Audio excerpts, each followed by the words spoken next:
What if I don't have access to live speakers? Well, I don't want access to deceased speakers either. That is true. But what if I can't bring a guy into town? You know, there's an amazing thing with our internet right now, and particularly during this time of COVID. Have you noticed that everybody is online? That's right. That's every true. church is now broadcasting their services. But you can go online right now and perhaps pick out messages that are key messages for young people. And once you've listened to them, and I always advise to listen to the message before you play it for your young people so you do not be caught off guard. But you can find messages on the internet right now that are very beneficial to your young people by people who spend their lives speaking to young people. Amen. And people have often asked, you know, sometimes we have speakers that come to our church that are in our area. Many people know Kenny Baldwin. Well, he graduated from our school and he pastors in the area. And we have Kenny come speak in our chapel services probably once a month, all during the school year. But every one of you could do the same thing because the messages are online. Amen. Amen. Now, there's something that makes a chapel service different than a Bible class. And it's the pressing home for a decision, bringing things to a conclusion, to a deciding point. And it may be a bottom line of a message. Here's a decision that needs to be made. Here's an action to take up. Here's something that needs to be made right. We give students an opportunity to put their faith and trust in Christ as their Savior. It may be that they raise their hand. It may be that our staff is watching and they take an opportunity later on in the day to speak to a student about a spiritual decision. But everything ought to come down to a decision. Everything ought to come down to a choice. And I believe that many times we could point to services just like that in our lives where God took us forward. Life is a series of decisions. And so instead of ending chapel with, okay, let's go back and do math and English and social studies, it's just good to drive home a decision, emphasize that decision, and there ought to be a place where students can record that somewhere so that they remember and memorialize the decision that they've made. Chapel can impact a young person more than anything else that's done at the school. Because even in a Bible class, they're just gaining knowledge. But in the chapel service, it's when they're actually challenged to make a choice and to make a decision. That's so important. But there's one thing that I want to say about something that you should never, ever do in chapel. There's something that should never, ever, ever, ever be done? Never, ever, ever, ever, ever. And what is that? Never use chapel service as a time of correction. I can't tell you how many times I've been in a chapel service and the school administrator or the pastor comes up and he has some house cleaning to do and sometimes rakes the kids over the coals about something that's been going on in the school. Then after he does that, he says, "Oh, we're glad to have Brother Piggott come and preach to us." Well, at that time, the spirit has been quenched. Yeah. And it's a very difficult time to get the attention, to get the hook, to have the young people ready for the preaching of God's Word. Especially if he's just embarrassed everybody Yeah. in front of a guest. That would be horrible. Yeah. Another very important component in chapel, obviously, is music. And we want to train young people to serve the Lord, equip them for the work of the ministry. Is there something we could do to help that happen? Yeah, I saw one time in a chapel service, I saw them do something I'd never seen before, in that they had all the young people stand and sing, but he taught all of them how to lead music. And I'm standing there on the platform waiting to preach, and all the young people are beating through the song, and he's actually teaching song leading to every one of the students, which is, again, a wonderful way of preparing them to be used of God in the future in the chapel service. And it's a fun thing. Yeah, it is. It would be. It was a fun thing, watching the kids hit each other. But it was something that was excellent in training young people how to lead music. Now, we have access to a lot of things, too, as far as components are concerned. What about the use of a video clip?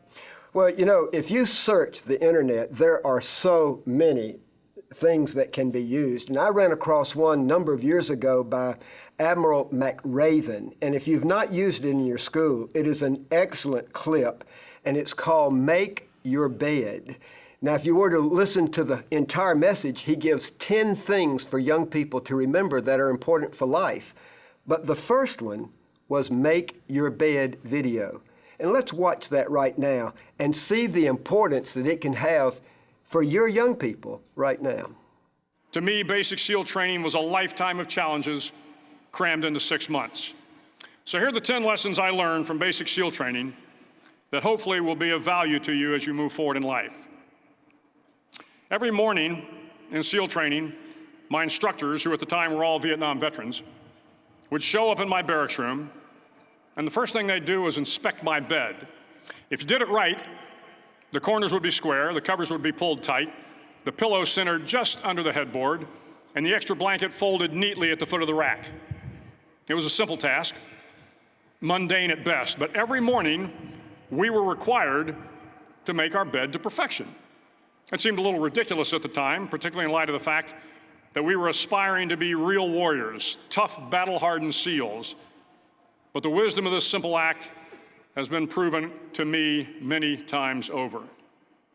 If you make your bed every morning, you will have accomplished the first task of the day. It will give you a small sense of pride, and it will encourage you to do another task, and another, and another.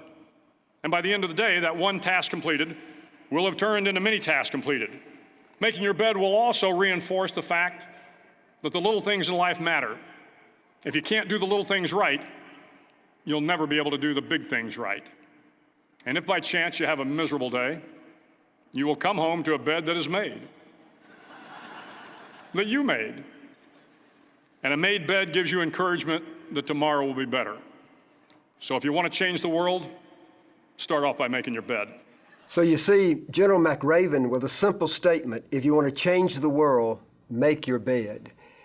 And how many times have parents told the same thing to their children, but yet it comes from someone who's dressed in full regalia, in a uniform, somebody of importance who makes that statement? It'll stick with young people. It's a very powerful clip to play in a chapel service. And Admiral McRaven, no doubt every day, still makes his bed. Yeah, that's so important. That's critical. And I'm sure all the parents wish their children did the same. Yeah. But if you search the internet, there are little clips like that that can start a chapel service. And what we've been talking about is the segments that we have for chapel. And sometimes using just a clip from the internet to have an impact. Sometimes it's a preacher that we have that preaches from the internet, or perhaps a segment from a message on the internet that can have an impact.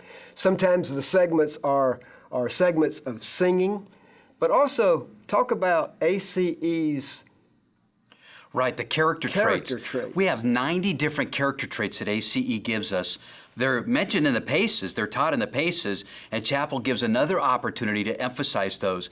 If an academic year has about 40 weeks in it, that's 40 different chapel services, so we have enough character traits for 2 1/4 years, basically, for the material for chapel. Something, too, that's important is to try to keep it from being routine. The order of service, while there's a bit of security in something that's done regularly, if it gets routine, it can get drab. And so it's not a bad idea to jumble up the components from time to time to keep things from getting routine. And you can take, as Brother Piggott mentioned, a group of students, assign them a character trait to present in a chapel a little bit down the road, and then they could put that together. It gives them ownership, as you said, and it gives that different voice. But 90 different character traits. We could talk about the definition of the trait. We could talk about the synonyms with the trait. We could talk about the antonyms of the trait, because sometimes we gain wisdom by seeing what the opposite of something is, and then practical ideas on how to incorporate a trait in our lives. How can I tell if I have this trait? What are some of the evidences of it? And what can I do to develop this trait more in my life? So 90 opportunities, 90 possibilities. And the beauty of this is this: when you think about a Sunday school teacher or a teacher preparing a lesson, and you prepare the lesson, you work on the lesson, and then the lesson is delivered, who is it that gets the most out of the material that's being delivered? Right. It's the teacher. And so if you have the young people studying a character trait, and they read about the character trait and they prepare, it is that young person who is going to get the most out of it as he is presenting it to the other young people that are before him.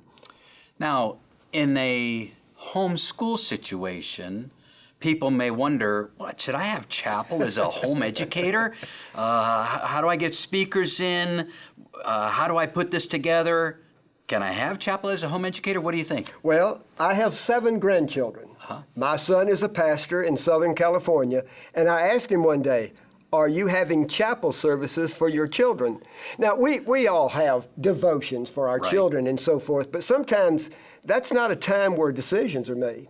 And I challenged my own son with my own grandkids, why don't you have chapel services? All you have to do is go online, find a message from someone or someone who's giving a children's story that has a hook at the end of it, and let them listen to it as a chapel service, and then challenge the young people what decisions should be made. I mean, a chapel service for a homeschool student. I love that. Another thing to incorporate with that might be a prayer list from students. They put their request down as well as the date. And then as the school prays or as a family prays, to put the date that was fulfilled and how it was fulfilled, the request. And at the end of a quarter, you can celebrate the answers to prayer, because I remember doing this as a family, and we had simple requests like some of my children were going to be taking a PACE test, so we prayed that they would do well on the PACE test, and God would be so good, and we'd watch as He answered prayer, and we'd put that down. PACE test passed, and put the date that it was passed. And man, that was a great little log. And the students will see that God does hear prayer. Amen. And God does answer prayer, and it helps to build their faith as they mature in the things of God. You know, as we talk to people with their Christian schools, there are all kinds of different schools and different sizes. There are some that have, quite frankly, 100 students. You know, sometimes it's easy to preach to 100 students. Sometimes you might have a very few students. I don't know if you've been speaking to a chapel service where you've had 1 or 2. I'll never forget, in Fort Yukon, Alaska, I was asked to do a chapel service for 1 young person. Now, the pastor that I traveled with and the pastor who was there, they had me come in and sit down, and there ended up being 4 people in the room, but there was 1 student. There was no question who the message was for. But let me ask you a question. Is it more important to preach to 100 as it is to 1? Oh. No matter what size your school is, chapel is so important because it's that which can change their life.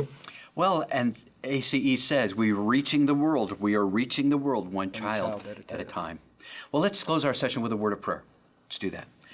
Heavenly Father, thank you for the great potential that exists. Thank you for the great opportunities that are before us. That every time the Word of God is opened and proclaimed in somebody's hearing, it has the opportunity to transform someone's life. Amen. And whether it is a chapel of 1, or a chapel of 101 or 1,001, your word changes lives, and we count on that. Thank you for the work of the dear Holy Spirit of God in the hearts of those of us who listen to the Word of God. I pray that in days ahead that chapel services will be given the attention that is due them, and that our hearts would be so excited and enthused about what we get the opportunity to present that it will be hard to sleep the night before, because we know what's coming.